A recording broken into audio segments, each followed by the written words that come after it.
Hi, good morning, everyone. My name is Mobalaji Adebayo. I'm a senior analyst in the TechCabal Insight team, and it's nice to have every one of you here. Thank you for joining in. Today's conversation is about Uganda's data economy, where we'll be sharing insights from our recently released reports in partnership with Innovation Village. The report speaks to Uganda's data economy and startup ecosystem, policy initiatives, and hidden opportunities in the data economy of Uganda. And joining us today, we have Collins Babirukamu, we have Brenda Amony, we have Flavia Eleanor Kasenge, Michael Niyitegeka to start this conversation. It's nice to have every one of you here. And so for today's conversation, the agenda for today is the introduction, which I've done. And after the introduction, there's going to be a presentation by the Innovation Village team. After that, we're going to have another presentation from TechCabal Insights team. And from there, we're going into the conversation for 40 minutes. Thereafter, we have Q&A for 30 minutes, and we wrap things up. So, yeah. Sorry. This event is brought to you by TechCabal. TechCabal speaks to the business impact of technology in Africa. TechCabal Insights is the data analytics, research, and events of TechCabal with Innovation Village. Thank you for joining. I think now we can go through the presentation from the Innovation Village team. Victoria, please confirm that they are. Hi, I'm Bolaji, thank you.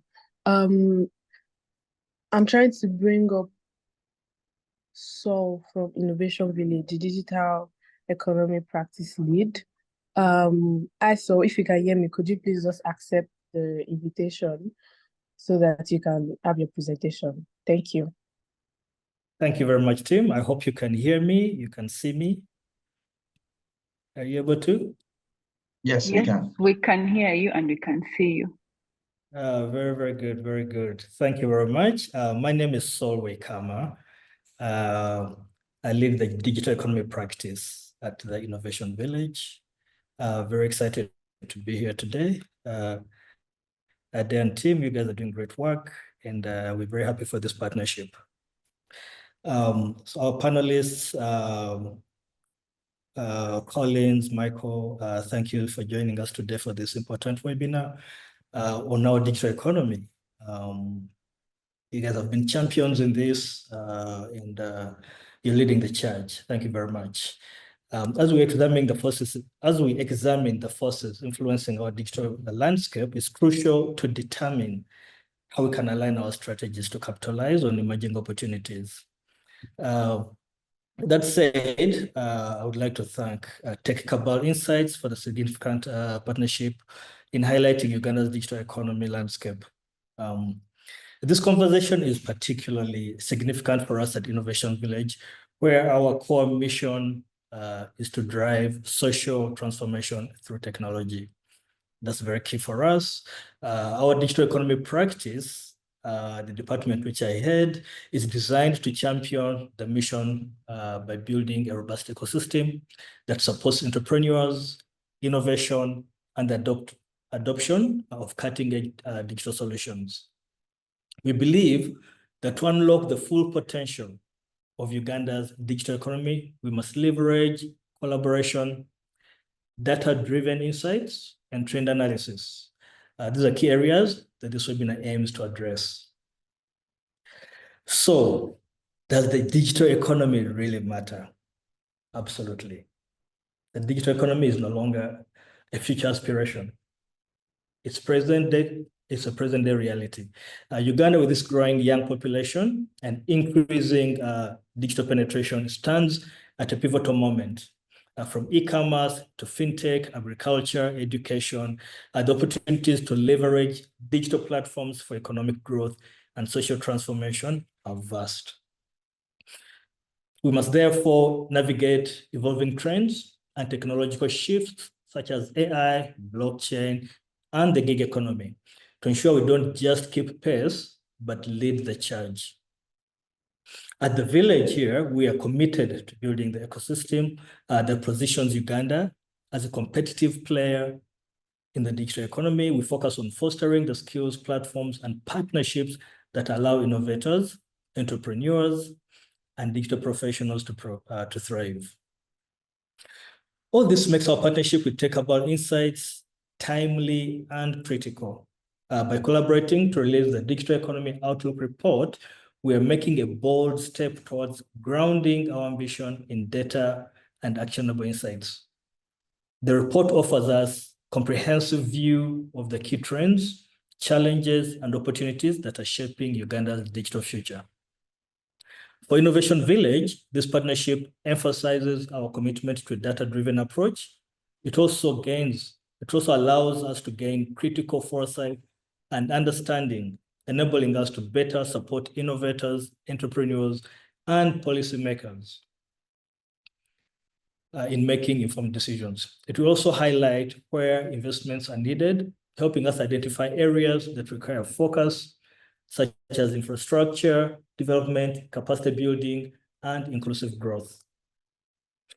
As we explore the trends outlined in the Digital Economy Outlook Report, Uganda has immense potential. However, to seize the opportunities, we need coordinated efforts across sectors, whether it's expanding mobile connectivity to rural areas, investing in digital skilling training, or encouraging innovation in fintech, agriculture, and health tech. We need a holistic approach. Our goal is therefore to be at the forefront of these efforts. We want to ensure that as Uganda's digital economy grows, it does so in a way that is inclusive, sustainable, and transformative. By fostering an environment that encourages innovation and entrepreneurship, we can empower individuals and businesses to leverage digital tools to create meaningful solutions to our most pressing challenges. In conclusion, navigating the trends and seizing the opportunities in Uganda's digital economy will require bold action, informed decisions, and collaborative partnerships. The panel here today consists some of the best in our ecosystem, and I encourage everyone here today to actively participate, ask questions, and consider how you can contribute to Uganda's digital transformation. Together, we can ensure that Uganda's digital economy not only thrives, but leads in innovation and impact across the continent. Thank you very much. Thank you, team. Back to you, Flavia. Thank you very much. So that was a beautiful presentation. I think everyone that is on the call is enjoying to participate in Uganda's tech economy through partnerships, active participation, and just trying to make sure that we take advantage of this trend, this digital economy, and how we can move us from say poverty to prosperity across the continent. So yeah, and so the next item on the agenda is a report presentation, which I'll be taking. Victoria, please, can you present your screen?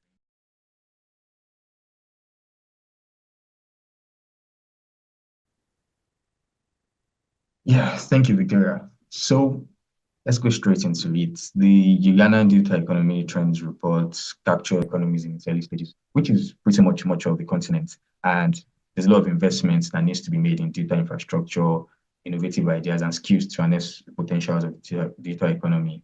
I think I'm just expanding on what Saul said in his presentation.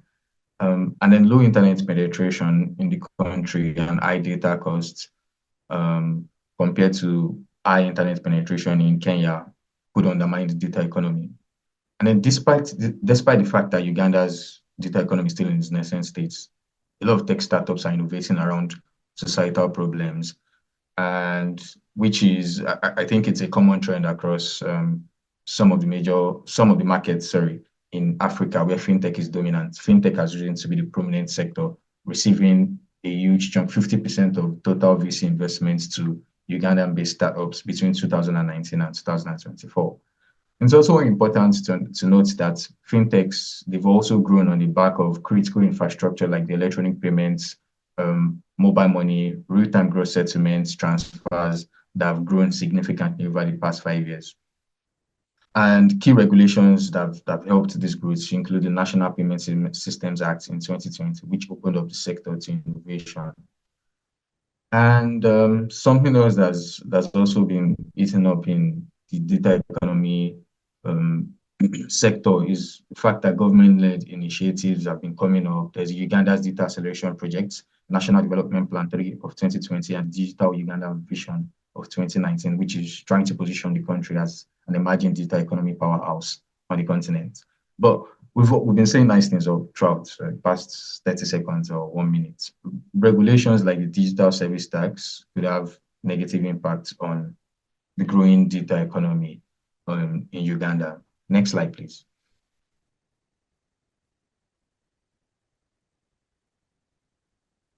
Yeah.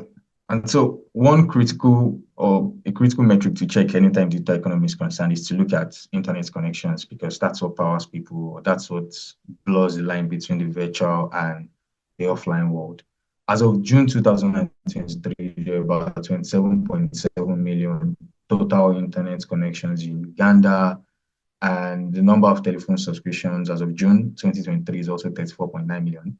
Internet towers, which powers much of mobile data and how we access the internet in Africa and in Uganda specifically, numbers at 4,963 as of June 2023. Next slide, please.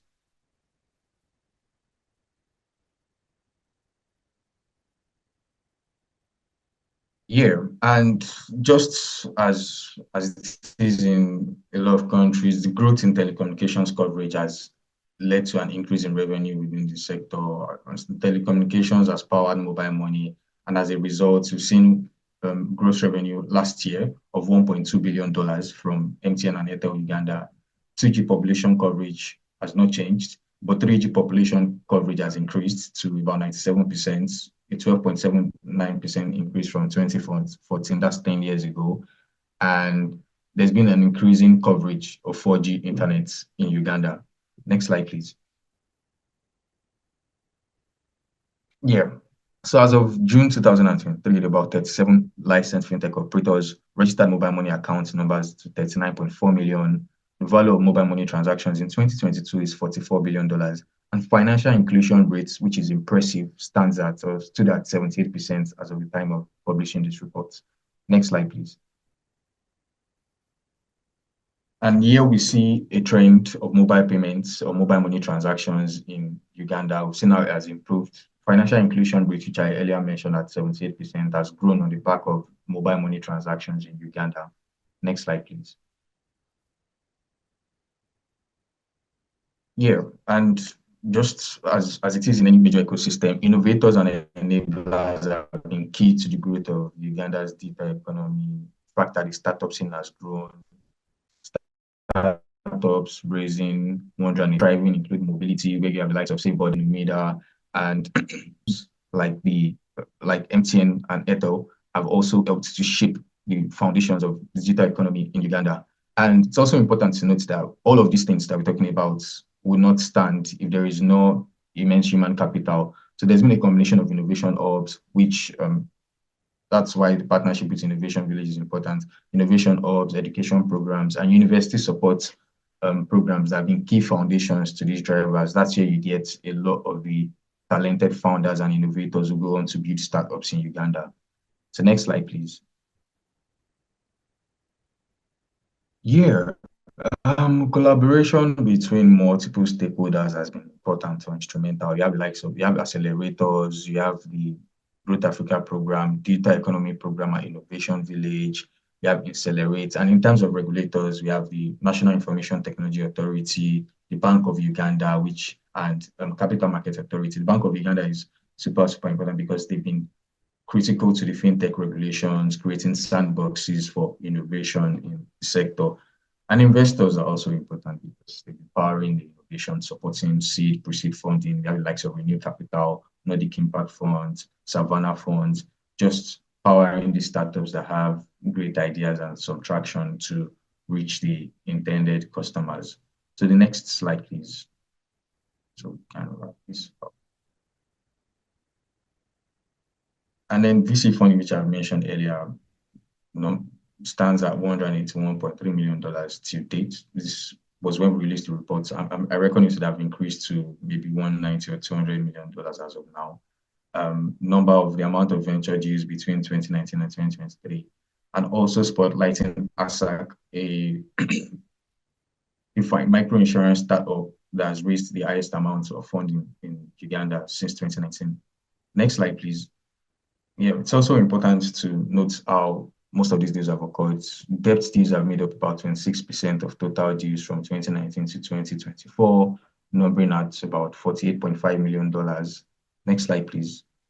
Yeah, and as I earlier mentioned, fintech is the cream of the crop. Big ticket investments, the likes of ASAC, Numida, but energy and agriculture and logistics are also showing signs of interest in the ecosystem, which just brings to the fact that in a lot of African countries, any business that can help people easily make transactions, any business that can solve the problems of food, agriculture, and even moving goods from one point to another, they tend to get traction. So next slide, please. Yeah, and now we move to government policies and initiatives. In the last 3 or 4 years, Uganda has seen a mix of initiatives and regulations. In terms of initiatives, there's been a reduction of fees on interoperability, National ICT Initiative Support Program, the backbone infrastructure, the digital transformation roadmap. And for regulations, as I earlier mentioned, there's the National Payment Systems Act 2020, which make money usuals, payment service providers, payment service operators, and just allows for experimentation within the financial sector, the financial services sector, financial technology services sector.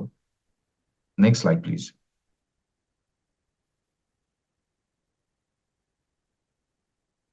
Yeah, and also there's been a bunch of regulations since the year began in terms of first the old partnership between GNU Grid and Airtel Mobile Commerce, and Uganda's Microfinance Regulatory Authority coming hard on digital lenders. I know in the last couple of years, Nigeria, Kenya, the regulatory authorities have also come on digital lenders because of the predatory lending practices that like debt shaming of defaulters and high interest rates. But on one hand, digital lending startups or applications have reduced the barrier of entry for people to get access to loans in much of Africa and Uganda in particular.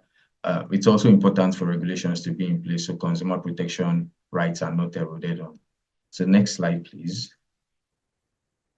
Yeah, I think we're on the final slide. Yeah. And then just generally to wrap it up, all of these things, the initiatives, the regulations are important to the ecosystem, but it's also important to strike a balance between regulation continues to grow in leaps and bounds and achieves its potentials. Thank you. So we are on to the next. I think we're about to get into the conversation, but before I go into the conversation, I have to introduce my guests for today. We have Flavia Eleanor Kasenge, COO of EzeeMoney. We have Niyitegeka, and Director of Refactory, who I spoke to during the dry run yesterday. We have Babirukamu, who is the Director of National Information Technology Authority Uganda, one of the regulators I spotlighted. Brenda Amony, she's a Portfolio Relationship Manager at FSD Uganda. I don't know, you may want to take off, you may want to switch on your camera and just say hi before I read out your bios respectively.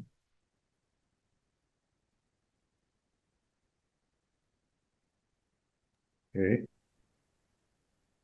Would you love for us to say hello? My name is Colin Babirukamu, and really glad to be here. Thank you. Thank you. Hi, Debayo, Michael here, and Niyitegeka. Pleasure to be part of this conversation. Thank you. Hi, Brenda Amony here, and I'm happy to be a part of this conversation. Yeah, it's nice to meet you, Brenda. Hi, everyone. My name is Flavia Eleanor Kasenge. I'm really happy to be here in this conversation. So Flavia Eleanor Kasenge is the CEO of EzeeMoney. Flavia is a seasoned business executive with over 10 years of experience in telecoms and fintech. Currently, she's the Chief Operating Officer at EzeeMoney Limited. She has expertise in finance, revenue assurance, and customer retention, having previously held roles at MTN Uganda and Orange Uganda. As part of the founding teams of MTN Mobile Money and EzeeMoney, she has a proven track record in product pricing and market intelligence. Flavia plays a key role in shaping business strategy and managing strategic partnerships at EzeeMoney. Next on the list is Niyitegeka, who I spoke with yesterday during the dry run. Michael is Executive Director of Refactory Limited and the Country Manager for ICD All Africa. With over 22 years of experience, he specializes in leadership development, business strategy, and technology integration. He has coached and mentored individuals and companies across various sectors for more than a decade. Michael has served on the Presidential Investor Roundtable and the Government of Uganda's Advisory Group for 4 IR technologies and holds board positions in fintech, insurance, media, and career services. Collins Babirukamu is the Director at the National Information Technology Authority at Uganda. Collins has over 20 years of experience in leadership and business transformation using information technology. Before his stint at National Information Technology Authority, he worked as a cloud territory leader at Oracle Corporation East Africa from August 2018. He was Chief Information Officer and Head of IT and NSF Uganda, where he spearheaded business transformation of the back-end operations, customer-facing systems, and change management using innovative technology solutions. Collins holds a bachelor's in computer science and advanced degrees in ICT, leadership and business administration from University of Mauritius, University of Leicester, and Dublin City University. Brenda Amony is a portfolio relationship manager with the Deal Flow facility. Brenda has over 14 years of working experience in the financial services sector and comes with a wealth of experience in entrepreneurship support, business and strategy development, stakeholder management, financial risk analysis, and project management. She's also the host of Rise and Thrive podcast, a business and financial podcast in Uganda. It's nice to have Collins, Flavia, Brenda, and Michael here. Thank you so much for joining. Yeah. So I think we can just go straight into it. My first question is meant to be, so how would you describe the comparison with Kenya or other East African sectors are driving the trends that you're seeing? What 3 years? What do I want to start with? I think let's start with Collins. Yeah. Okay, thank you, Mr. Adebayo. Network was a bit, struggling a little, but I think I could hear your last bit. So I think you talk about the drivers and generally how we're doing in this ecosystem. So first of all, I really want to thank you all for the invitation to be here. Thank TechCabal for the wonderful report on Innovation Village. I think this is good insight, and even as a government, we will be happy to take this up. I will share this with the right stakeholders for us to use this as a major tool and input to our planning. So thank you for the contribution you've made. I think very, very briefly, to allow the others also get in, I want to say that Uganda on a whole, and I'm speaking from a government perspective, we are really seeing very, very promising signs of our digital economy. I think we are nascent, as you have said, up and coming, and we're cognizant of that fact by all standards. But we're seeing a really, really, really great improvement in the key, the key metrics that show upward growth. It is true that we still have, we shall discuss that later, we still have areas of improvement around our internet penetration, mobile penetration, digital skilling. But I think we've also made really good progress around infrastructure now that is going to be helping to build that, and I'll share a bit more, I think, along the way as we make time. I'll share some of the things that government is doing to improve the infrastructure, to improve the general investor environment with the legal frameworks. But just a quick snippet is that the World Bank, and I've just returned from a Shanghai trip this morning, which was a UN trip, and we began to see how Uganda's recognition is actually going higher in many matrices. But we need to make a bit of more noise and talk about more of what we are doing. And I think we're not doing well enough on the sharing some of these thoughts. So these platforms are very helpful. One of the matrices that has been released by the World Bank that is now about 2 years old was the GovTech Maturity Index. And it basically measures the maturity of government initiatives in the tech space and also the e-government approach. And there's been remarkable improvement for Uganda.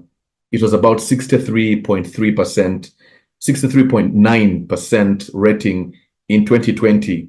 It's now running, as of 2 years ago, at 85.8% in 2022. So there's been a remarkable move from a World Bank's GovTech Maturity Index for Uganda. And we're ranking 26th out of 198 countries, just to give you globally, 26th out of 198 countries that were assessed. So we're seeing a lot of progress. In East Africa, we came second to Tanzania. And of course, I'm sure many people have had different thoughts around where we lie in the East Africa region. But we are beginning to see a lot of movement, and I'll be able to share along the way from our infrastructure, our legal systems, the legal frameworks, and some of the things that we are achieving. So just to answer your question, Mr. Adebayo, I feel strongly from a government perspective that there is progress that we're making, and we have a very young, youthful population that you've mentioned in this report. It's not a youth problem, it's a youth opportunity. And they're innovative, they're educated, ready to take on opportunities. We just have to create the right environment for them to thrive. So I'll be happy to share a bit more, but I believe that we are up and coming and we are promising. Thank you. Okay, I think Mobalaji is out. Can anyone hear me? Because I heard him for a while. Yes, we can hear you very well. All right, thank you very much. Yeah, so I'm just going to pick it up from where it stops. Thanks, Mr. Colin, for your response. Moving on to the other speakers. Hi, Flavia. Yeah. How would you describe the current state of Uganda's digital economy? Do you have any insights or any response to this question? Okay. First of all, thank you very much for having me here. I hope you can all hear me very clearly. Yes, we can. Uganda's digital economy is very exciting. We are seeing so many potential sectors coming up, like the digital health. We are seeing the education. We're trying to be as much digital as possible. So laying ground, much as we are not yet there, but I think we are moving quickly to cover particular markets, to catch up, let's say, with the likes of Kenya and maybe West Africa. But I think it is very exciting. Uganda's digital economy is growing, and we are seeing positive stipends going on. So I think our economy is growing, and it's also exciting to see our infrastructure. Yes, much as the rural areas still have a little bit of challenges, and we are still laying ground for the internet and finding out that the costs of internet are really not affecting the population, because as from the research done by TechCabal, and thank you very much for that. From the research done, from the report from TechCabal, thank you for that report. We realize or recognize that it's only 26% of Ugandans who are having access to internet. But not that we are going to, I don't think we are going to let that rest. I don't think Colin, speaking from the government perspective, will let that rest. We're going to work on ensuring that the other 74% as well can have access to internet, because of late we are seeing the telcos and the fintechs trying to work together to lower the cost of internet and to ensure that everyone has access to internet. So yes, it's exciting, and those are some of the insights from my side. You, Flavia. Let's hear from Brenda or Michael. Do you have any? Yeah, I think I agree with Flavia and Collins that the digital space in Uganda is quite exciting. From the investment side, we are seeing more and more entrepreneurs or innovations coming up in different sectors. Before, we were only seeing lots of innovations and solutions coming around the finance area. So there were more fintechs, but we are seeing a lot more innovations coming up in different sectors, whether it's with the ag techs or the health techs or job techs and edu techs. And that is quite exciting, because I think for the digital space, it's quite important for these innovations to be able to offer a service. And that, from my view or from where I sit, is what seems to be more exciting to investors, that you are providing a solution to a problem that exists in the different sectors. So we are seeing a lot of that, and that in itself is exciting. And like Colin said earlier, we'll speak about it later. There is a lot more that can be done, but for now, it's something that we see growing, and we know for sure that in the next few years, it will even be bigger than it is right now. Thank you. Thank you for that, Sage. That was a beautiful submission. Okay, so I think we can just continue the conversation from where Brenda stopped. Something interesting that you pointed out is the fact that sitting from an investor, speaking from an investor angle, investment angle, investors want to see innovation in other sectors. And this brings me to my next question. Uganda's fintech sector, from the reports, is seen as taking significant share of funding. It's also led innovation. What other sectors do you think are ripe for investment, and how do you ensure that investment activity is spread across sectors? You mentioned, I know you mentioned EdTech, you mentioned agri-tech. How do we ensure that other sectors get the kind of support that fintechs have gotten, and the fintechs have gotten a lot of support from the telcos and all of that in terms of infrastructure? So how do we set up other sectors to be investment ready and to spread the investment or deal activity across agri-tech, mobility, and also EdTech? So I think Brenda or Flavia or Colin can go. Thank you. All right, maybe Flavia, you want to go? Oh, okay. Let me just say something briefly, and then the others can possibly come in.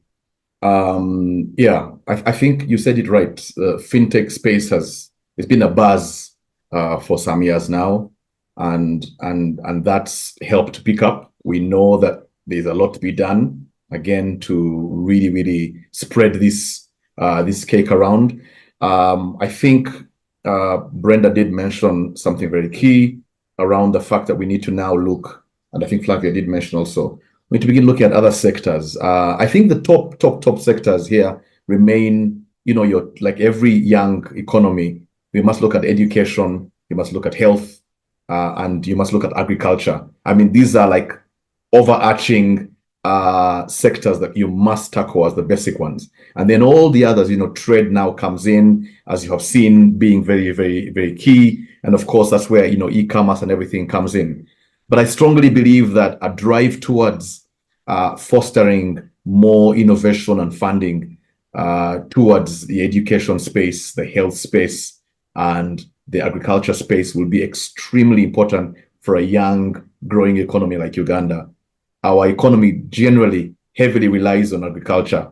And therefore, if we put a lot of energy in really, hand-holding that digital economy in that space, would actually have tackled the inclusion matter that, because our populations are generally working around the agriculture space. Subsistence farming is still a big issue. Farmers need capital, they need insurance, they need mobile loans that are affordable and that are also accessible. So all this funding is still a critical area. So I believe that my top thoughts right now, as the others also share, is the agriculture, education, and health space.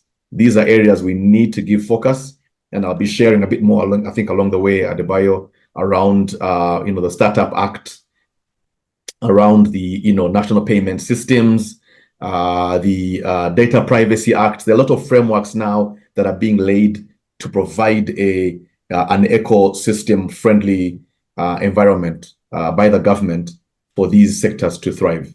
But my top priority right now will be education, health, as well as agriculture, while trade, tourism, and the others, run in tow. Yeah, over to you. Yeah, thank you.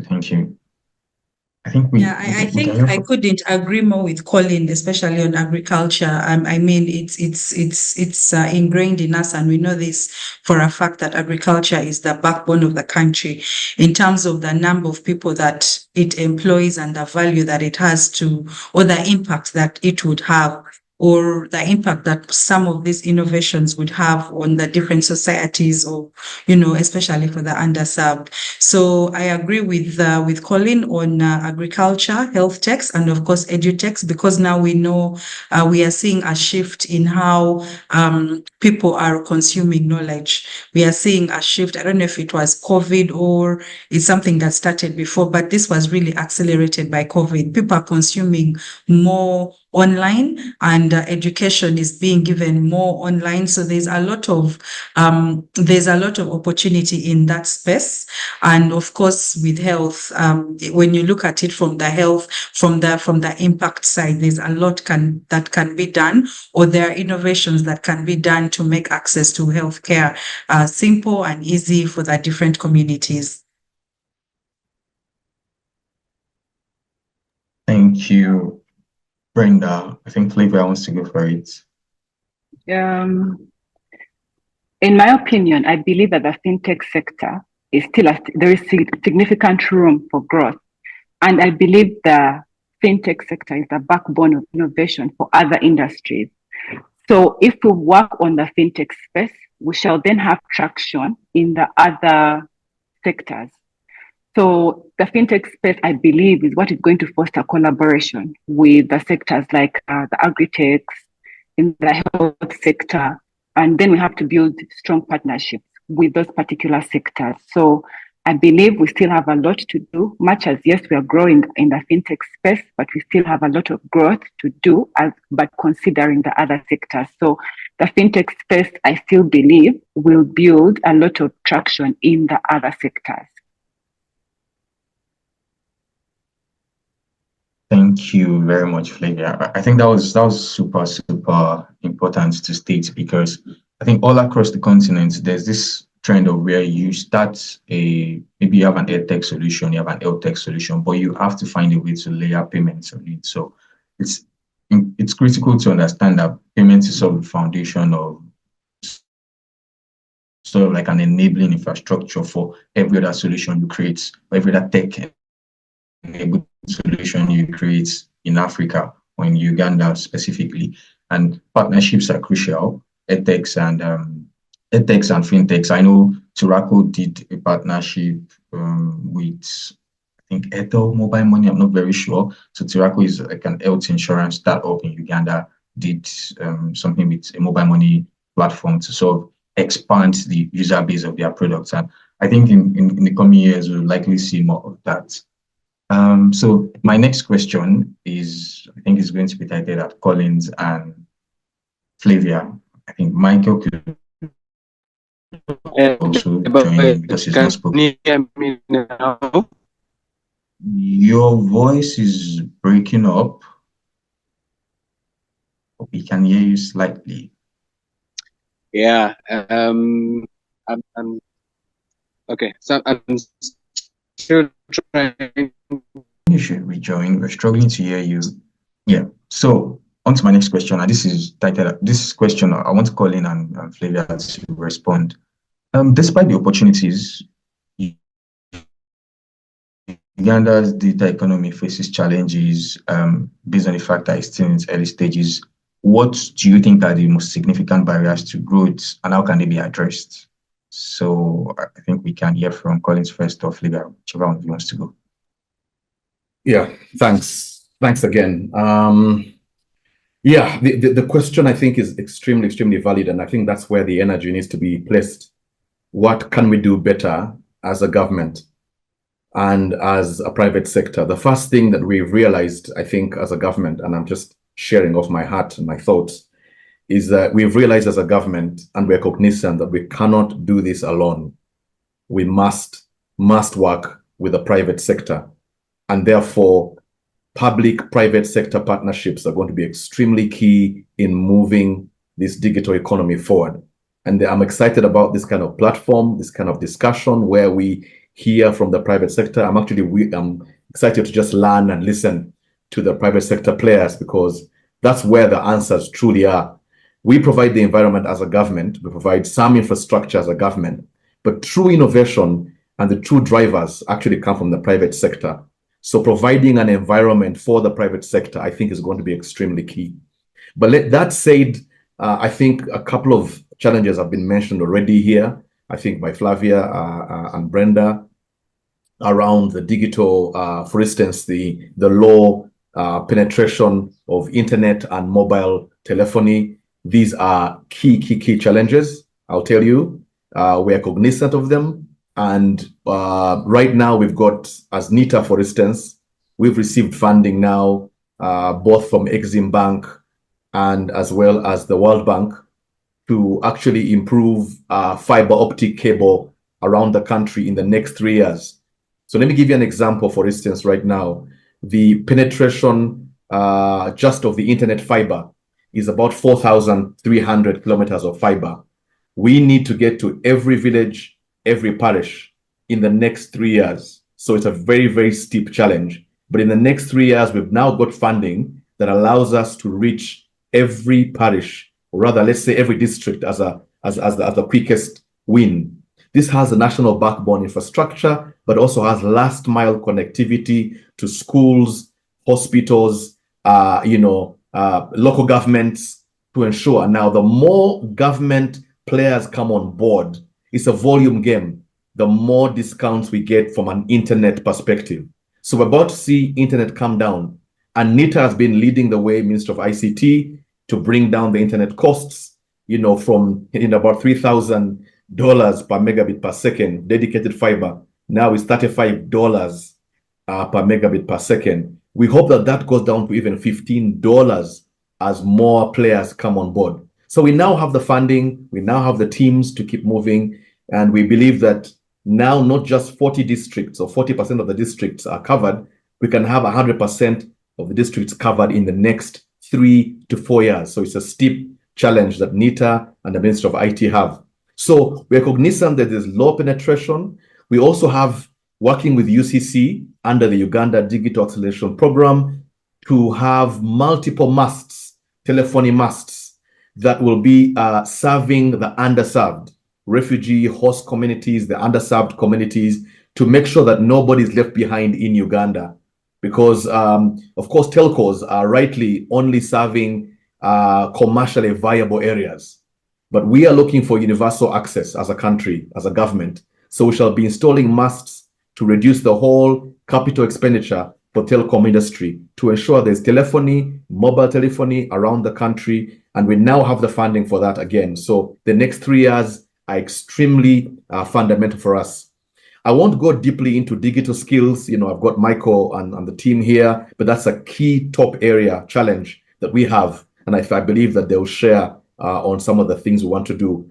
But we are now doing an assessment. We're about to roll out an assessment for the whole country to understand where we stand on digital skills, and then work with the private sector to see how we can improve that.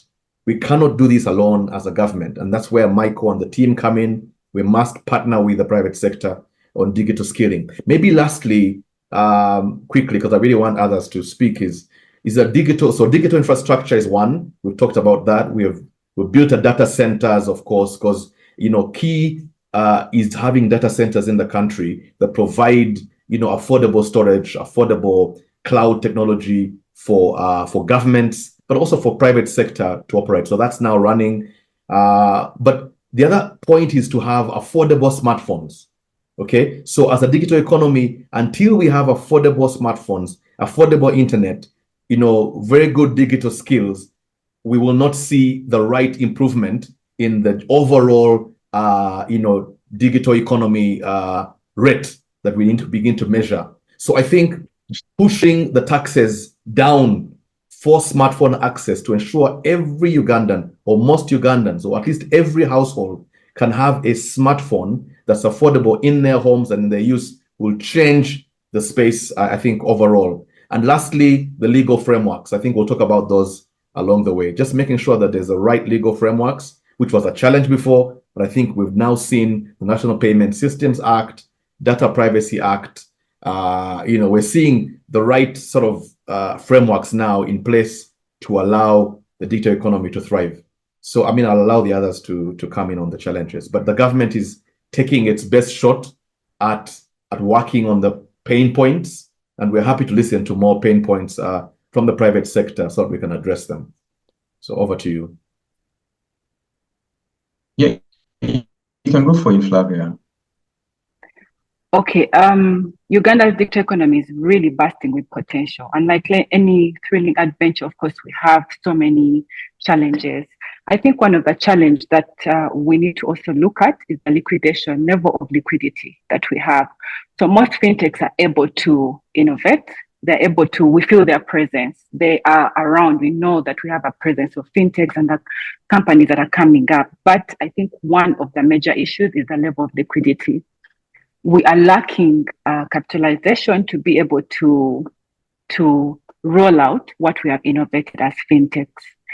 And I believe that the government, yes, it has been involved, and we appreciate the government's involvement at the regulation and policy level, which has enhanced fintechs and their operations. But however, I feel like the government needs to get more involved. Maybe I can give examples of maybe giving fintechs loans at a lower interest rate, looking at initiatives to access financial funding.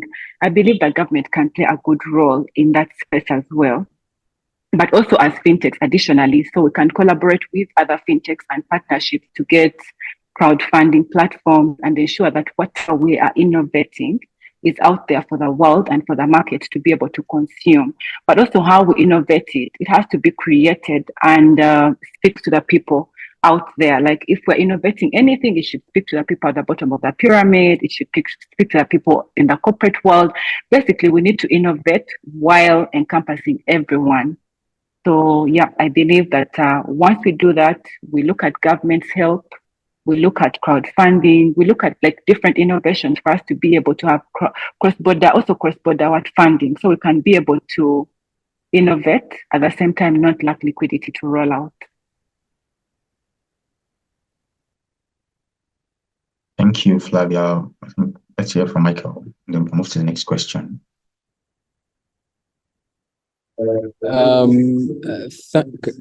Adebayo, can you hear me now? Yes, we can. Okay, apologies. I'm in Kenya, and for some reason the network has just decided to take, and I was like, what an opportune time to be discussing digital economy and the continental challenges, and internet shows me a different version of what it's capable of doing.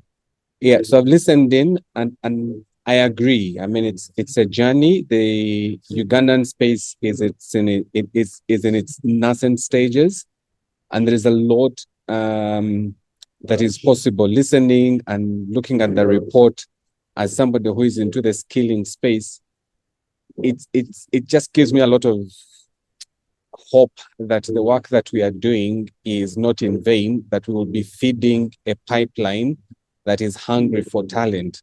That we are not overly ambitious trying to train as many software engineers to feed these opportunities that are coming through. But I think the core concern is in terms of alignment as a sector that then enables us to move as a force. Of course, we can't all move at the same time, but sometimes leadership is very critical in terms of where should we be paying our attention. The fintech has taken off with the direction it has taken because it's very easy for the consumers to jump in and give it the impetus. But we're also beginning to see that they're also beginning to hit a cap in terms of flat. The growth is not as significant as it was, let's say, 5 years ago. Why? Because the consumer base is not evolving, but also they are limited in terms of what else do you offer in terms of payments. If you're not an integrator, if you're not a payment, if you don't have like a specific client, you're competing for the same space that is not changing significantly. So we need to activate other spaces. We need to activate the agriculture. We need to activate the social environment. We need to activate all these spaces have a potential to grow. And they're largely going to be driven by people. So as we go through that, I think it is important for us to reflect on that as well, because that's what is going to drive us to the next version, if I could say, version 2.0 of the digital economy for Uganda. But yes, quite commendable in terms of the work that is being done by as many players as possible to bring it to life. Yeah, thank you, Michael, for that. And then this brings me to my next question. This question is specifically for Brenda, since she's an investor here. So as an investor with experience investing in startups across different African markets, what lessons can Uganda learn from other countries that advanced their digital economies? Like, you could give examples, like what lessons have you observed from these other markets that you've invested in startups? Yeah, so I'll just make a correction that I am not an investor. I'll just give a brief about what we do at the Deal Flow Facility for clarity. So at the Deal Flow Facility, we are an EU-funded program. And earlier when Colin spoke about partnerships, it made sense because from the development side, we are trying to support growth stage companies in Uganda to access capital. And of course, we do work with a lot of tech companies that are seeking private capital. So from what we see and what lessons that Uganda can borrow from the other countries, I think it's, without belaboring the point, there's a lot of work that needs to be done on our infrastructure, and I wouldn't want to water down on what Colin spoke about earlier. Clearly, there's work being done in terms of building our infrastructure and making sure that everyone up to the last mile is able to access internet, is able to access some of these digital services that are being offered. And this goes along with, we're focusing on fintechs. Then it's also something we cannot have this discussion without speaking about financial inclusion, because without financial inclusion, then how are these people able to access some of these services? So that is one of the major things that we need to do right in terms of infrastructure. But again, we have an expert on the panel, so I'll not shoot myself on the foot, because Colin has he said it very beautifully earlier and explained it in a very, very clear way, that there's work actually being done, and not just for an average Ugandan, but for it to reach the last mile person. The other thing also could be around the regulatory framework, and it's something that you mentioned in your report. There's a lot of work that needs to be done, but also the partnerships, and Rwanda is doing this very well in terms of public-private partnerships, whether it's with organizations like yourselves, on Innovation Village, but also things around working with for example, development agencies, just to make sure that everyone is kind of aligned and there's no competition, because sometimes it feels as if one side is competing against the other, and yet at the end of the day, we are all trying to achieve the same goal. So the partnership should be, in my view, should be driven by government, because I think that the Rwandan case study is a very, very good case study that as a country we could definitely tap some of or maybe borrow some of the ideas that they've used, or see how government has partnered with the private sector, whether it's positioning the country as a tech destination, positioning the country as a stable nation. So even from the investor side, everyone is happy to fly into the country to look at what these entrepreneurs are doing, to look at the innovations and the developments that are happening in that sector. So I think if our government focuses on positioning Uganda in that way, or collaborating, whether it's Ministry of ICT and things like that, just to position the country in such a way, it would go a long way in solving some of the issues that are being faced as Uganda, especially in the digital space. Thank you very much, Brenda, for that answer. And then this brings me to my next question, and this is specifically for Colin and Michael. So in terms of when you touched on digital infrastructure, the partnerships with Afreximbank and all of these things, and I think you also mentioned the fact that, I think it was Michael that mentioned human resource angle, like the people that are going to build these things. In terms of the talent pool, there is a shortage of advanced digital talents in the country. How does this shortage impact the growth of the digital economy and how we think, I reckon there will be plans, so there are already initiatives on ground to bridging this gap in terms of advanced technical talent in Uganda. So Collins or Michael could go first. The question is for both of you. Michael is the expert here. I'll be happy to come in. Coming after. So Michael, over to you. Yeah, so Adebayo, you're spot on, and it's a concern, because if you're going to grow the digital economy across the board, it's also important that talent is equally accessible across the board. I mean, the Innovation Village has previously done a study, the DevScope, and in that report, it says that over 85% of the software developers, people who regard themselves as software developers or who practice software development, are in the central part of the country, Kampala, Mukono, and Wakiso. And the bigger percentage is actually in Kampala, so about over 70, close to 70%. So if the digital economy is going to spread, talent is going to be the major driver. And if that is going to happen, it means that you need to have software developers, at the very minimum, those that are able to build applications, integration, and that kind of stuff. So for products that people like Flavia are building and bringing to the market, downstream, they need to have people that are able to use the technology and do the integration for payments to be complete. But if you don't have that capability, then it becomes extremely expensive for them to deliver the service. So the critical thing for us as a country is, there are largely two areas that I would say. One is to be very intentional in our education space and begin to intentionally influence what comes out of university. It's a very tough place. I can say that. In terms of how we train and how we get people into the world of work, is very critical. The second space is for government to harmonize and integrate what is becoming a critical component around skilling, what we call micro-credentials. And government can play a part in coming up with what we call a qualifications framework, because the qualifications framework then gives me the comfort that if I am a software developer trained, let's say at Refactory, and I've spent 3 months or 9 months at Refactory, the qualification I get from Refactory is equivalent to, let's say,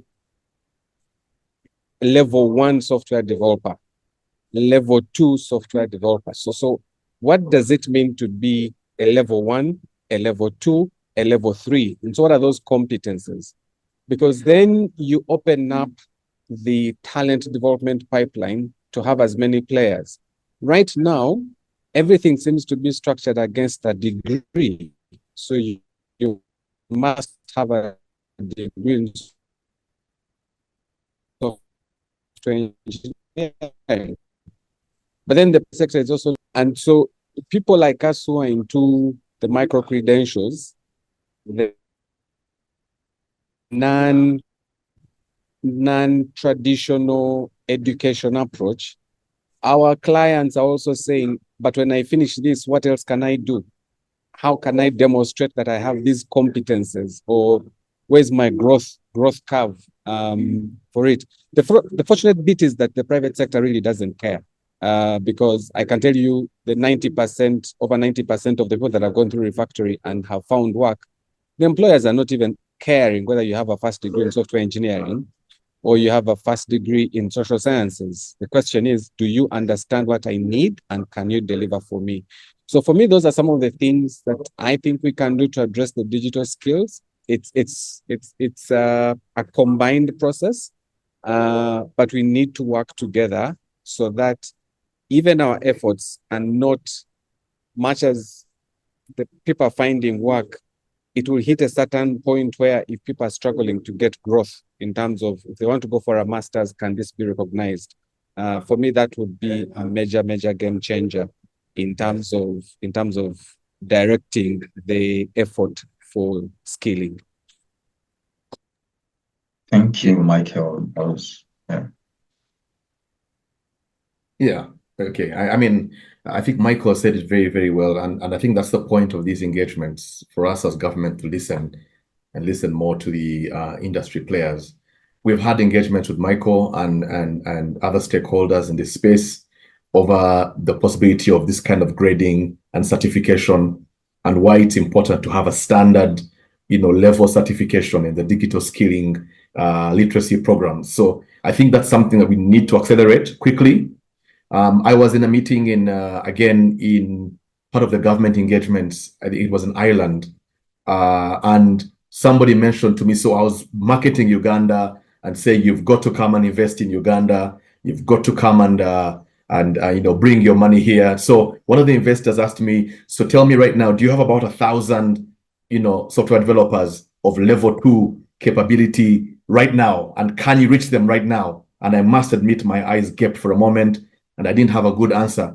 So we had to come back now and think, it's nice for us to go marketing Uganda, but have we even organized our developers, our innovators, our young skilled teams in Uganda into some kind of talent pool database that can be referenced? We can contact them, we know their level of certification, we can grade them. And I think this is how, we called in Innovation Village, we called, Refactory, we called in a couple of other players and sat down to think.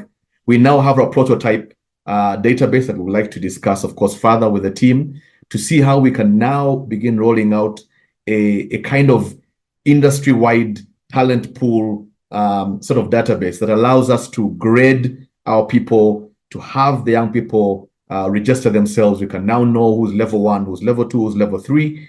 And that will only be even better if we also have ESC or what are the East African Cooperation discussions also, where my talent pool grading can be recognized by Tanzania, by Rwanda, so that we have, easy talent movement across the borders. And that's the best way, because there's often a spillover.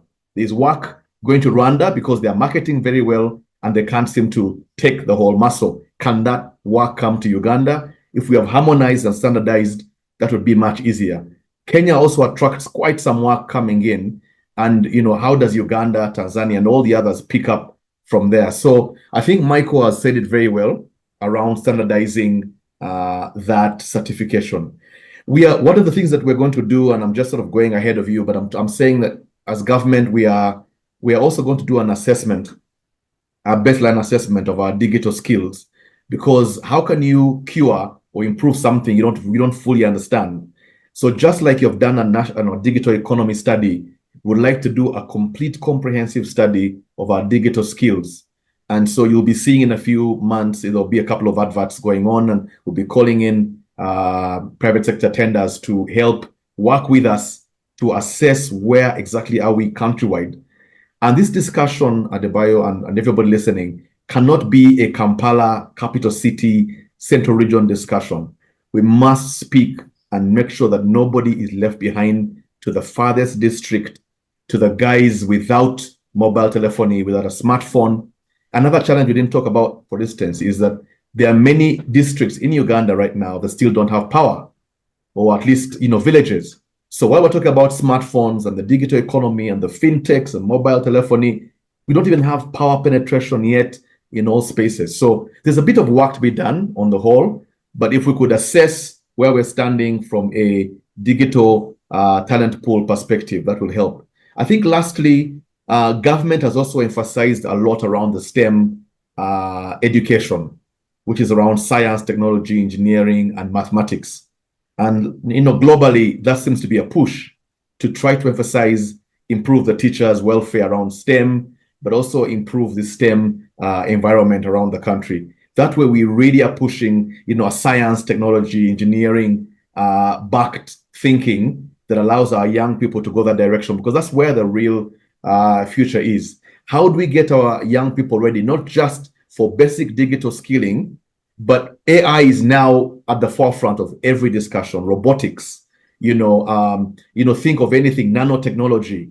How do we get our young people readied for emerging deep technology, as well as the basic technology that is required to just operate, a laptop and basic applications? So we need the full broad spectrum.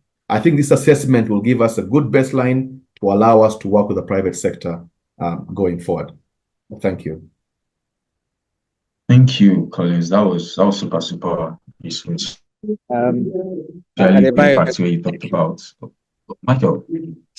Just a quick one, Colin. So recently we attempted to do a skills assessment, and one of the things that struck us was the question, why are you doing it?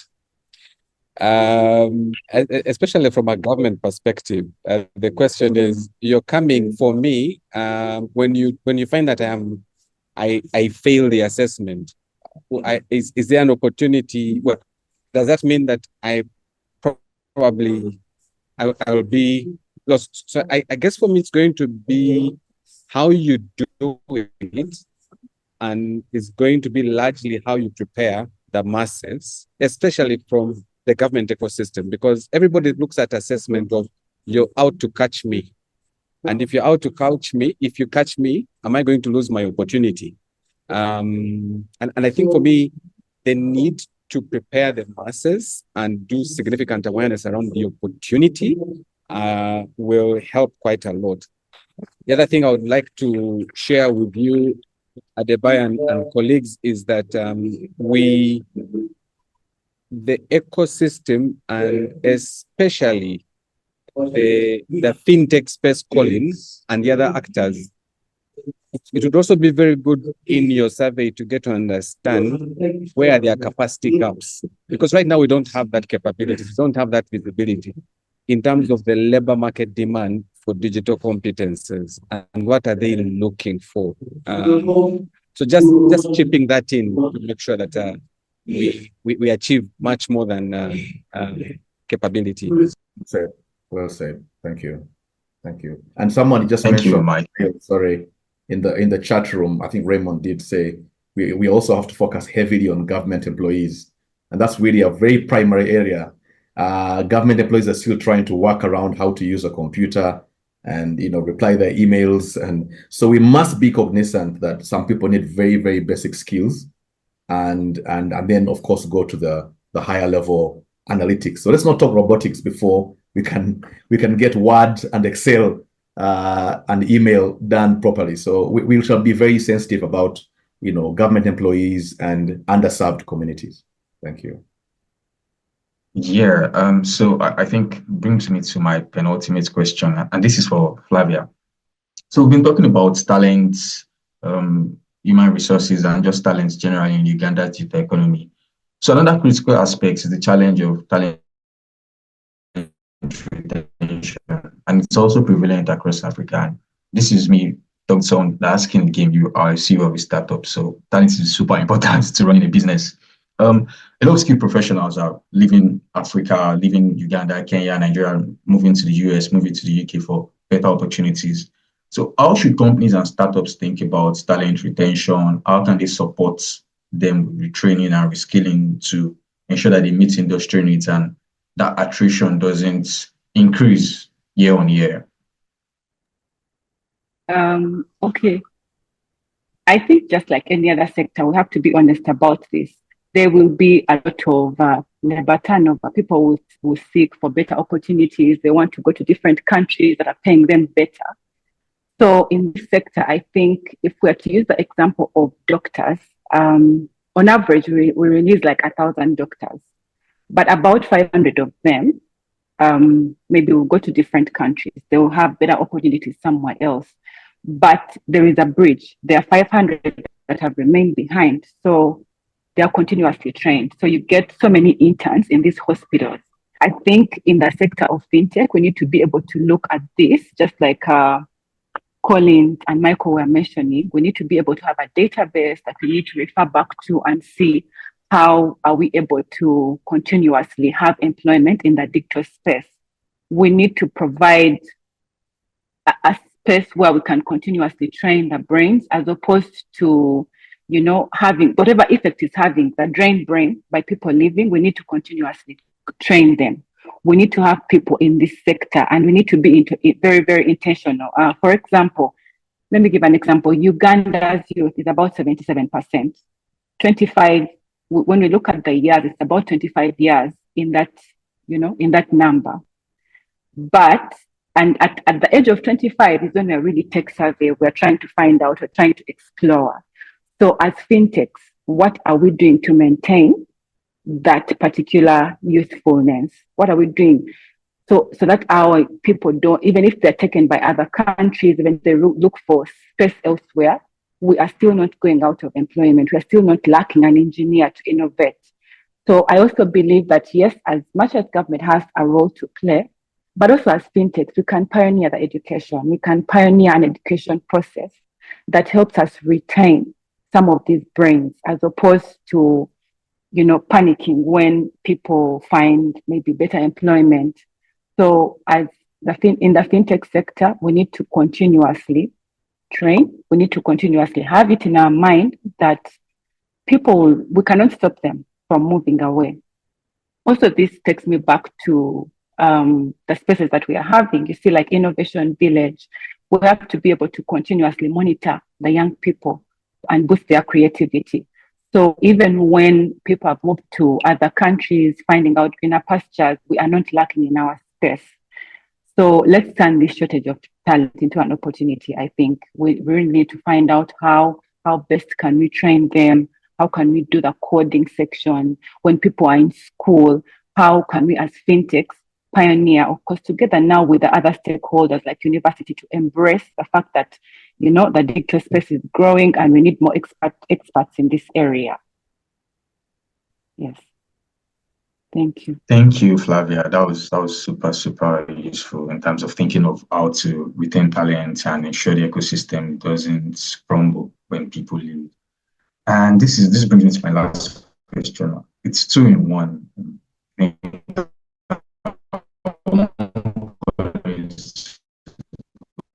First, and then every other panelists chips in with it, and the digital acceleration project. What digital economy, are they enough to create a favorable environment for startups and investors? So Collins can open the floor and then every other person chips in. Thank you. We'll go to Q&A after this. Oh, you said the in terms of the legal frameworks, right? Could you just say that again? No, I said with initiatives like the Ugandan Startup Act and the Digital Acceleration Project, what impact do these policies have on the digital economy, and are they enough to create a favorable environment for startups and investors? Yeah. Okay. So, yeah, thanks again. I think generally, with all the legal frameworks available and the environment, I suspect that we almost have most of what we need. And I would like to really hear from the private sector. The Startup Act is coming, of course. It's not ready yet. There's a draft policy that's been put in place from 2022. Now we are hoping that we will have a policy, I think, in the next 1 month, going to the cabinet, and that draft policy for the Startup Act or bill, because it's not an act yet, will then be morphed up into receiving what we call the principles that now build the bill that go into an act. We really hope that we'll have a Startup Act by July next year. And I know it's a process. People would want it yesterday or tomorrow, but it's a process engaging stakeholders. It's now being done under the Ministry of Trade with multiple stakeholders. So the Startup Act is coming, and it's going to be extremely important, trying to make sure that we can bridge, the right environment for venture capitalists, for capital investment, angel investors coming in, enhancing the investment protection on the whole. Dispute resolution must be covered, mechanisms that must be covered to allow investors and angel investors to come in a favorable environment. This act also will be very, very important for the startups themselves, by the way, because It also speaks of incentives regimes. It talks about the fact that generally the whole startup space is high risk. At the bio, you might have had, and I need to look at the research properly, but almost only 5 out of about 100 great ideas really live to see the light of day, and which means that there's a high mortality of ideas, a high mortality of startups and things that are, all these great ideas are great, but where do they end up? So I think we have Startup Act is coming. The NPS, National Payments Systems Act, was already enacted. Data Protection Act was already available. We have the Electronics Act, and we have the Electronic Signatures Act, computer misuse. I feel like we're almost getting saturated with acts and policies. What are we doing now about implementation, compliance, and enforcement of these acts?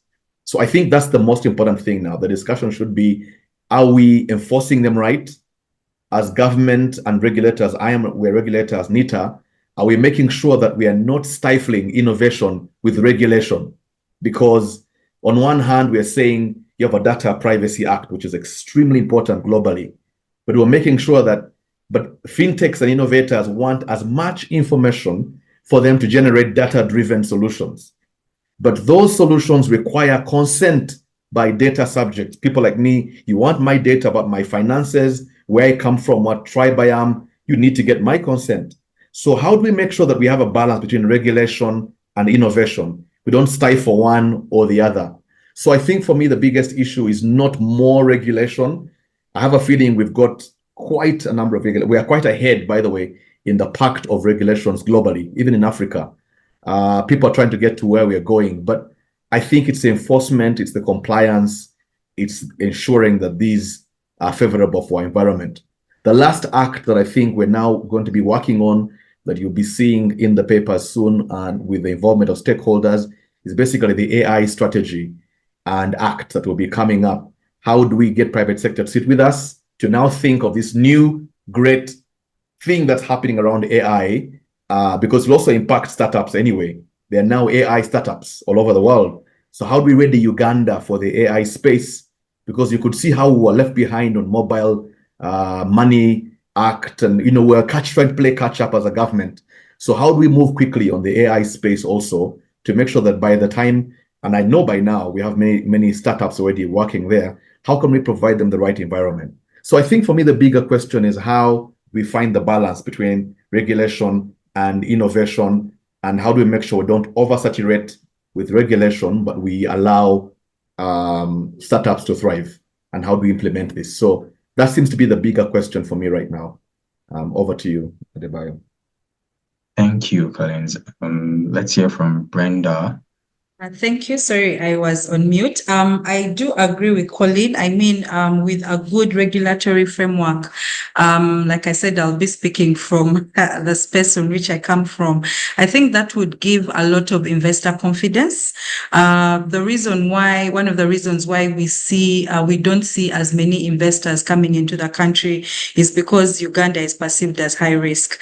And there are so many reasons why they would perceive Uganda as high risk, beyond the people aspects. There's also an element of the regulatory framework. There's really not much that an investor would really trust to protect them or to protect their investment. So if we have these frameworks and regulations in place, it's a step in the right direction in improving confidence that they would have in Uganda, but also beyond that, even for the entrepreneurs, right, or for the founders and the innovators, it's you are more confident around what it is that you're trying to build. You know for sure that you're in it and you are being protected, and that the government is protecting you, and you know for a fact that it's something that even with the different players, right? So it is very important, and with all these acts that are coming up, it's something that we need to push for.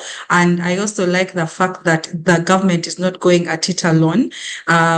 we mentioned it earlier that it's good for there to be collaboration and partnership with the different players. So this is something that we need to put into consideration. We recently, right now, CMA, who are one of our, they do support the program that I work for, are having a technology week. For me, what that showed is that there's a lot of buy-in from the different government players or agencies. There's recognition that we have to go the tech route somewhere, somehow. And everyone is looking at how can we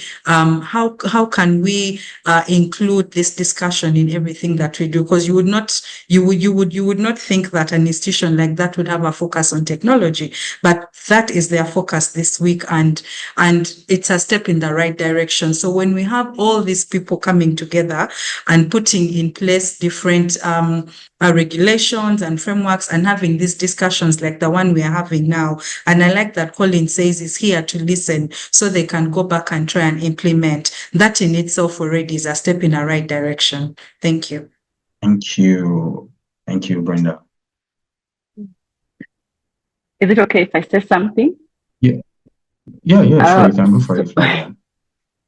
So when Collins was speaking, it's like he was speaking from my heart when he said we're having so many policies and regulations, but who is enforcing that these are actually being adhered to? So we feel like we already have so many policies. Are we able to polish on what we have as opposed to creating more and more? But anyway, we welcome the Uganda Startup Act because I believe that it will give the investors a confidence in our ecosystem. So it will attract more investors. But of course, it has to be a continuous effort, like the fintechs, the government, all the sectors. We have to be able to collaborate together to be able to do whatever the act is trying to tell us to do. So we have to support each other. And also for the digital infrastructure, we also have to look at that infrastructure. We need to be able to put people into place, like the rural areas. We need to really think about what we are going to do in that area to ensure that everyone is included. So as we create the acts and policies, how are we addressing the fact that people in the rural areas are still a little bit behind than the people in the CBD? Yes. Thank you. Thank you. Thank you. I think Michael is the last man standing.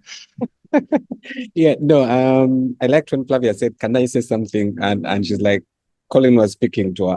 I mean, we resonate with the direction government is taking to the extent possible. But sometimes you want to ask what moves the needle. Is it more policy? Is it more regulation? What is it that I need to have in the environment that then triggers the thing to just blossom and grow and become the big game? Colin mentioned when he was in Ireland and they said, can we find 1,000 developers? Would it be that what do we need to do to get let's say 1,000, 10,000, 20, 30,000 developers into our ecosystem? What would it take? And where is the direction going? We talk about AI. What comes first? Is it proper data? Is it the technology? So how are we reporting right now? Because you see, it's very easy for us to get lost in the technologies and try to ensure that we are talking the same language. But technology only comes into, it's like that fine finish. So if you're in the artwork, the masterpiece must be already in some shape. Then it comes in and makes it better.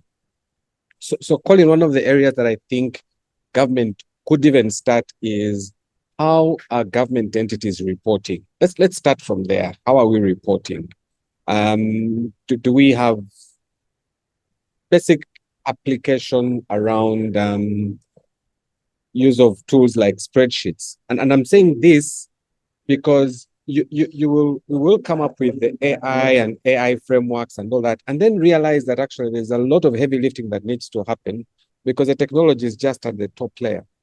The other thing that I like to talk about the regulatory framework is that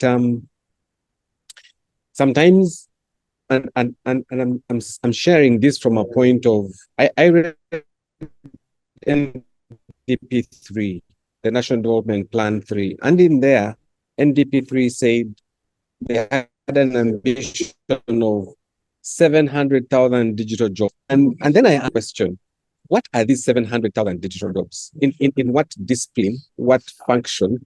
Are we building for Flavia? Are we building for government? And the guys from the National Development from the National Planning Authority were like, Michael, this is an ambition. You go do it. And I'm like, but do what? How do I build this? So how do we build some of these things together so that they work for us and align? I will pause there for now.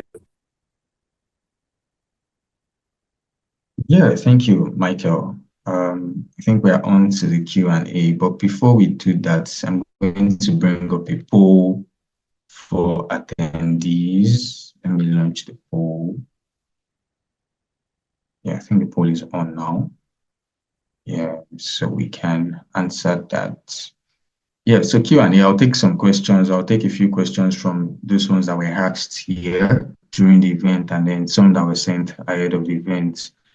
So 2 questions here. First one is, what's the government's take on the role of artificial intelligence? What's the readiness of the Ugandan data economy and nascent AI capabilities? I think that's a question for Collins. The next question here, or the second question here, is saying, from Okine Mark, what can we do to get hubs of big tech companies like ALX, Microsoft, Google in Uganda? I personally believe we can catch up to Kenya, Nigeria, Rwanda if we get these hubs here. So let me read questions that were sent ahead of the event. So it says, what's the government's take on the role of artificial intelligence and the readiness of the Ugandan digital economy and harnessing AI capabilities? Lovely. I think that's a great question and really a question for the times. It's an interesting discussion that needs like a whole. We need like a whole topic line discussion on just AI, because AI has come at a time where we cannot ignore it, neither can we fully focus on it. So it's a very, very delicate discussion. Like Michael mentioned, we're still discussing spreadsheets, discussing using a computer, basic skill sets in Bondibujo, in Kisoro, whatever. So we're still struggling with very basic digital skilling, but yet we're also at the advent now of AI that's really a big buzz all over the world. How do we make sure that doesn't leave us, yet we don't lose focus on building the basic infrastructure? So I believe as government, we don't want to lose focus, is my quick answer. We're going to make sure we still focus on internet penetration, mobile phone penetration, power in districts, the stuff that maybe England was handling 20 years ago, but we've got to do them systematically. Those are the building blocks that really build a digital economy. So we've got to keep our eyes focused on digital skills, on infrastructure, the right regulation, the e-commerce levels, power and infrastructure, and then think AI. So AI is here, and let me just go to that point right now. AI is here, and we are cognizant of it. Again, my last whole week in China was purely on Uganda and AI and our readiness. I was in a UN meeting, and our discussions are now how to standardize the UN framework that they have now. Many countries are grappling with an AI Act. I can tell you, in Africa, we have a few. We have draft policies, but very few have actually gone out with an act. Those that have done it have slightly gone rushed in many cases. And as in meetings with them, they want to rethink that act. But EU has gone ahead. China has gone ahead. Of course, the US has also had to go quickly, given all the things that are happening. But it's a very fresh discussion, I can tell you, globally. So Uganda is not left behind. We're also trying to make sure we standardize.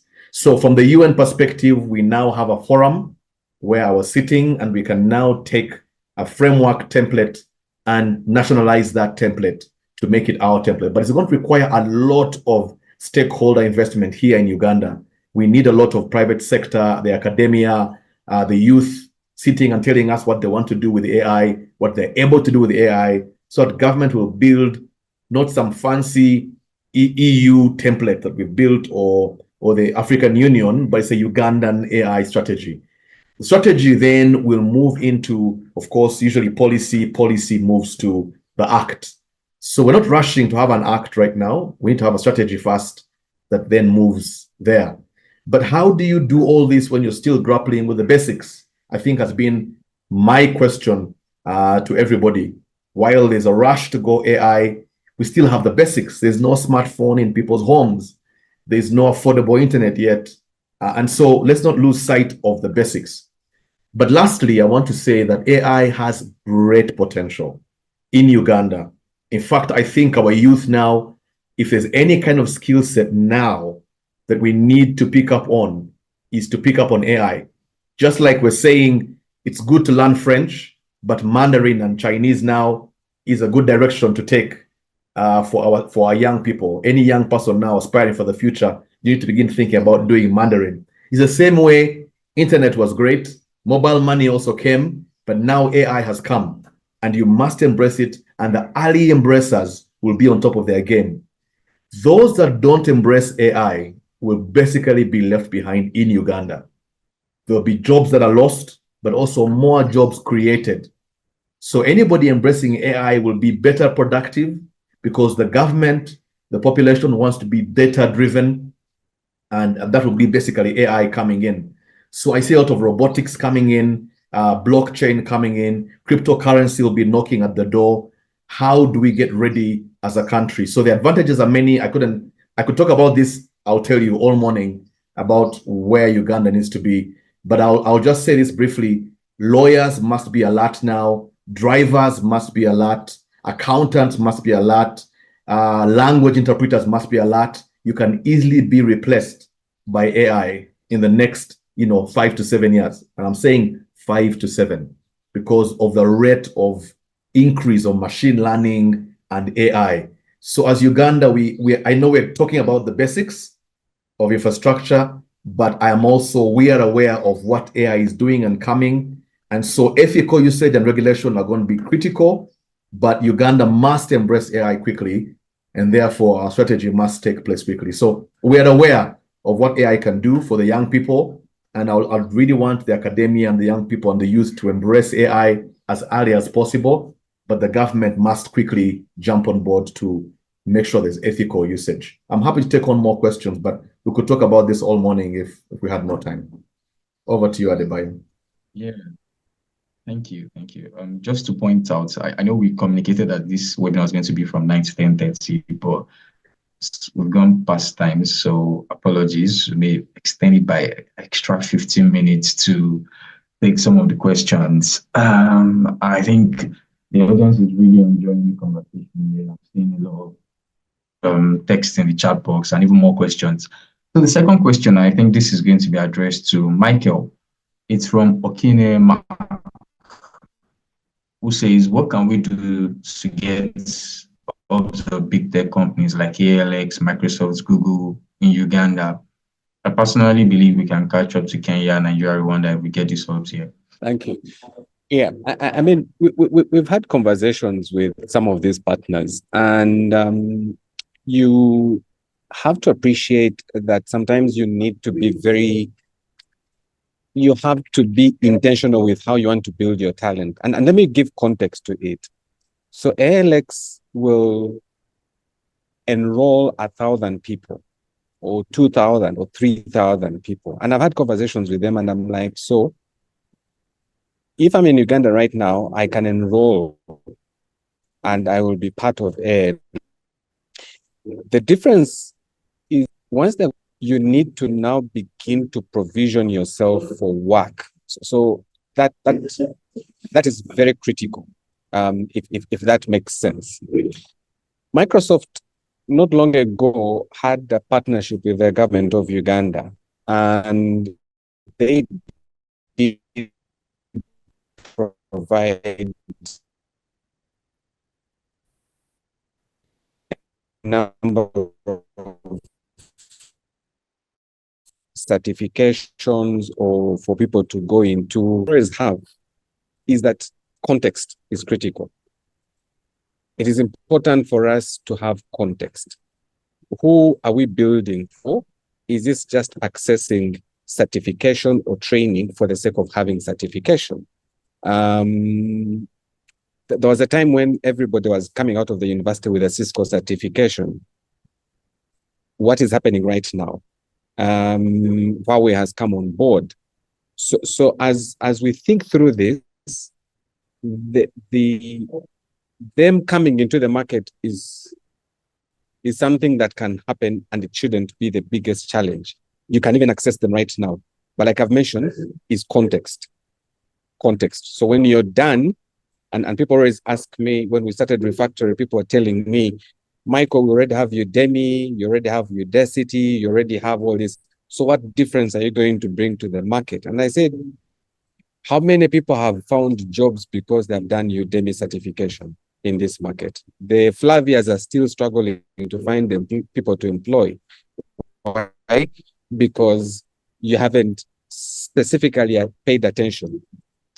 And so Colin did mention that the power of the internet and the technology and AI have made these things a University of Berkeley certificate without going there. The question is, does that certificate give you a passport to work? Because one of the challenges we have at the bio is getting people to work. It's not the certifications that are our biggest challenge. And to get people to work means that we need to understand our ecosystem and design for the ecosystem to the extent possible. And not just the Ugandan ecosystem, it's the Kenyan ecosystem, it is the West African ecosystem, because of the uniqueness about the requirements they're looking for. That's my perspective. What I know is that ALX is I think they're keenly looking for a partner to work with in Uganda. They have very ambitious targets in terms of the numbers they want to see on their platform and coming through. And it's not, so those are some of the dynamics in terms of opportunities. And I always ask myself a question, and I'll end with that. We had over 1 million people take the Google 1 million. If you remember very well, if you've been in the space, there was a time when Google announced the 1 million Google certification for Africa. How did that significantly change the digital landscape for us? The same thing happened with Microsoft. I go back to context. We need to build capacity for Flavia, because if Flavia is going to have a footprint in Africa, Flavia is building a unique product, not a general product. I'll pause there for now. I can go on and on. So yeah, my next question is for Flavia. Yeah, how can we merge the creative industry, examples, fashion, lifestyle, with the digital economy in Uganda? I think if we're to look at that space, we then need to innovate as fintechs. We need to innovate in that space. If we want to merge with fashion, I hope I got the question right, with fashion and other sectors, while we're innovating, as we're in that lab, we need to be able to think about the fashion industry so we can innovate better for them. One, we need to understand what is on ground. So as we innovate and build, we need to be able to understand fully what our needs are in the fashion industry, in the health sector, in the agriculture sector. What are those needs? So once we're able to do that, then we shall be able to address specifically the need of that particular sector. So as we innovate, it's very, very important to have in mind that we need to innovate, but also the world is evolving. So we need to innovate right and be able to position ourselves in the right space for those other sectors that we are looking at, like the fashion industry, health. We need to innovate right to them so our systems can be able to speak with those particular sectors. Thank you, Flavia. I think what you said is super important. Like, you have to walk through the problems backwards and collaborate or try to understand the pain points of users or builders in the fashion space, in the creative economy, to layer technology on it and have them on board into the digital economy. I think this brings me to this should be the last question, and it's for Brenda. How can we grow bigger value startups or startups with higher valuations in Uganda, and how can they access funding? How can we build more valuable startups in Uganda and how can they access more funding? Thank you. Over to Brenda. Yeah, so okay, thank you. I'll kind of take off my video because I'm in motion. So I think the first thing or the first step towards even having a good valuation or growing your business and being able to attract investment is around legalizing the business. So much as, you know, the sentiment is in the market is that formalizing business or all these things is kind of expensive, but at the end of the day, it's something that you have to do if you are to get any form of funding, whether it's a grant, whether it's a partnership, or even bank debt. So the first thing is around formalizing business and also ensuring that you have a good product market fit. So earlier on in the conversation, I spoke about being able to provide solutions that are sustainable, because that is what investors are looking for. They are investing in sustainability. They are not looking to invest in startups that are going to lose value within the first 1 year, or will not be, or the solution that they are providing will be obsolete in the next 2-3 years. So they are looking at businesses that are providing real, or startups that are providing real solutions, especially, you know, we spoke about the underserved, we spoke about solutions for women, and with all the efforts that are being put towards improving the infrastructure of Uganda around the digital economy, it's important for startups to come up with solutions that are actually solving a problem. So are you solving a problem, and is it sustainable? So if you can answer some of those questions, then you are probably very close to, you know, having discussions with different investors. The other thing is also we cannot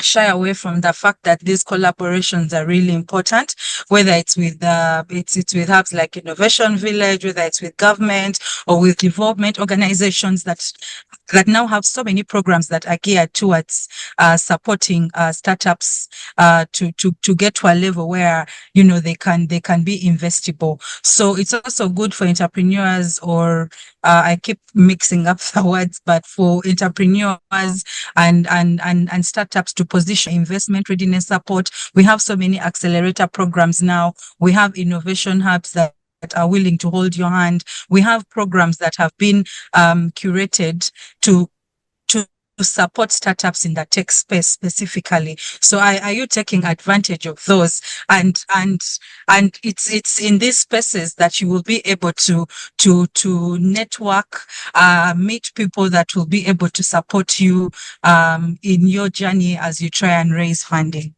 Thank you. Thank you, Brenda. Thank you so much for that. And I think if there's any startup founder in the audience listening to that, these are what that you should take to heart as you try to seek funding, as you try to get into accelerator programs between this year and next year. Does anyone have any final thoughts? Flavia, Brenda, Collins, Michael, today?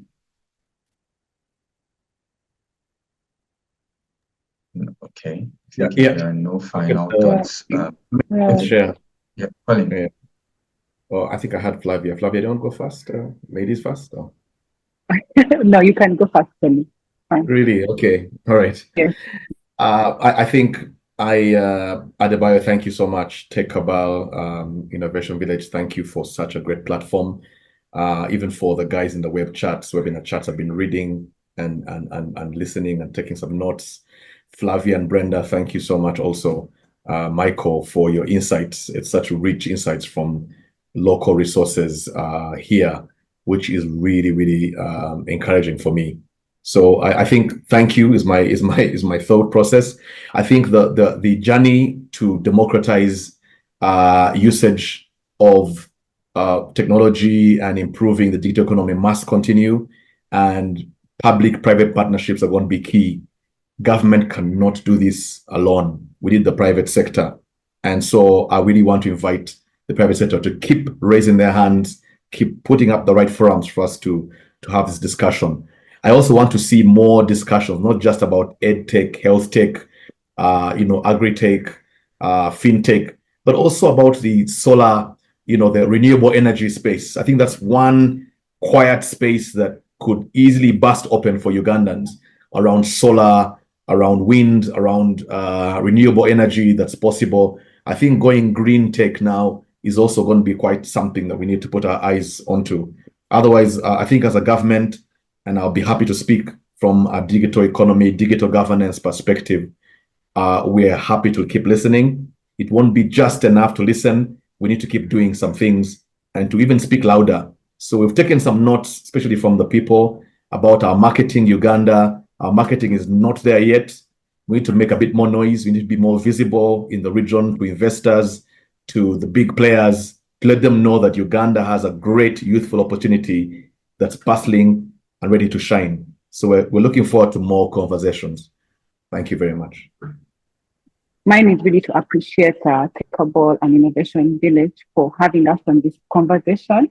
It's been a great pleasure, and really to also emphasize on our infrastructure and to appreciate Colin from the government perspective and all the colleagues here, Brenda and Michael, for the insights they've put across. And to also put in mind that this talk of the Uganda digital growth should also be able to embrace the people at the bottom of the pyramid, the people in the rural areas. We need to be able to think really about them and how we are going to bring them to this table so they don't feel left out in the long run. And for the investors, if you're coming in, you need to understand Uganda, our local needs, and the solutions that we are building. Who are they speaking to? Yes, thank you very much for having me. Thank you, Flavia. Yeah. Okay, I would also like to send the same appreciation to Innovation Village and to all the panelists and for all the participants. It's through these discussions that we move a step forward. But also I'd like to mention that at the Deal Flow Facility, a program under FSD Uganda, we are happy to support tech businesses that are in the fundraising journey. We receive applications on our online platform that can be accessed on the FSD website. Thank you, Brenda. Michael, any final thoughts? Yeah, okay. Thank you. First of all, apologies for the mishap. It just shows that there's still a lot of work to be done to ensure that the digital economy is real, and getting the infrastructure and the people aligned is critical. To TechCabal and the Innovation Village for being able to do this study and having this opportunity to discuss it is major. One of the challenges that we have as an ecosystem is data is scarce. There isn't enough for us to hold and justify or make cases to different partners that we work with. So I would say we need more of these studies. We need, because these then give us an opportunity to have a justification for why we do the things that we are doing, for how we support the different partners that we want to support. And so thank you to the participants who listened in and the questions they're asking. I think that's what really this is all about. Looking forward to more of this, and let's keep engaging and building Uganda. Thank you. Thank you, Michael. Thank you, Brenda. Thank you, Flavia. Thank you, Collins. I think the panelists have done thank you on my behalf, but I'll still say thank you to the attendees. Thank you, everyone, for joining. I think this is past 11 in Uganda, and it means you took this conversation seriously to be here for over an hour and to listen to panelists to discuss an interesting conversation regarding Uganda's digital economy. So after the event, we're going to send a post-event survey to everyone who registered and attended this event. This event, again, as earlier mentioned, was produced by TechCabal Insights in partnership with Innovation Village. And we thank them for the partnership. That's how we're able to get this interesting panelists to share their wonderful insights on the digital economy in Uganda. Please download the reports. My colleague Victoria is going to put the link to the reports for you to download. I think it should be in the chat box now. Please, and please check out TechCabal Insights website. It's insights.techcabal.com for reports, for intelligence, for data on different topics and sectors in Africa's tech ecosystem. There's payments, there is edtech, there is just think of it, you would find it there. Thank you once again for joining in. It was a pleasure speaking to you and moderating this event. See you some other time. Thank you. Thank you, Collins. Thank you, Flavia. Thank you, Michael. Thank you.